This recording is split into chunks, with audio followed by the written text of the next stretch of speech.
Dans l'évangile de Jésus-Christ selon saint Marc.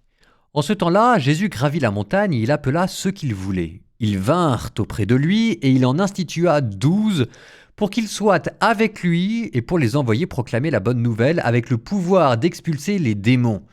Donc, il établit les 12. Pierre, c'est le nom qu'il donna à Simon, Jacques, fils de Zébédée, et Jean, le frère de Jacques, il leur donna le nom de Boanerges, c'est-à-dire fils du tonnerre. André, Philippe, Barthélemy, Matthieu, Thomas, Jacques, fils d'Alphée, Thaddée, Simon le Zélote et Judas Iscariote, celui-là même qui le livra.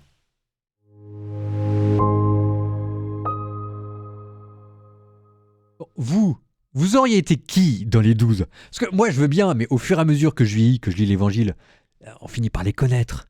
On finit par lire entre les lignes. Regardez, Pierre. Bon, Pierre, le premier. Mais Pierre, c'est quand même un gros lourd. Je m'excuse de dire comme ça, mais enfin, de temps en temps, il dit des dingueries, Pierre. Bon, ensuite, on vous parle de Jacques et de Jean. Et là, on leur donne le nom de Boanerges, c'est-à-dire fils du tonnerre. Nous, on trouve ça merveilleux, mais ça devait dire qu'ils devaient être insupportables. C'était des fanatiques. Voilà ce que ça veut dire. À un moment donné, ils passent devant une ville de Samaritains qui refuse d'accueillir Jésus, et puis ils disent à Jésus, est-ce que tu veux qu'on fasse descendre le feu du ciel pour tous les anéantir? Enfin, voilà qui c'était Jacques et Jean. Ensuite, vous avez André. André, il y a au moins une chose qui est bien, c'est que André, Philippe, Barthélemy, on n'en parle pas. Matthieu, c'était un collabo. Thomas, c'est quelqu'un qui ne fait pas du tout confiance aux autres. Il voit tous ses disciples qui lui disent on a vu Jésus, il n'en croit aucun.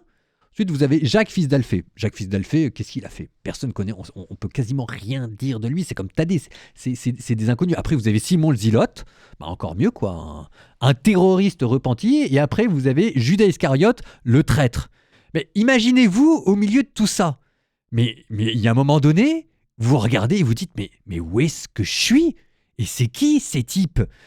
Et tant que vous n'êtes pas dit ça avec les apôtres, vous n'avez pas encore compris qui étaient les apôtres. Alors, ce qui est étonnant, c'est qu'à un moment donné, ils vont être remplis de l'Esprit Saint et ils vont se mettre à prêcher par tout l'univers. Mais ils vont rester ce qu'ils sont, hein.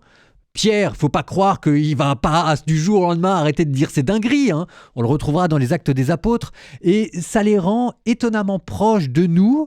Et ça les fait aussi descendre de leur piédestal. Et ça nous rappelle, nous, ce qu'est l'amour du prochain. Faut pas imaginer que les apôtres, ils avaient fait normal sup et que c'était des saints François d'Assise. C'était des gens, mais au ras des pâquerettes.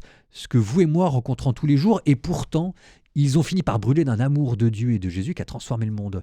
Il y a une leçon pour nous, il y a une leçon pour l'Église, et il y a aussi une leçon que doit dire l'Évangile au monde entier.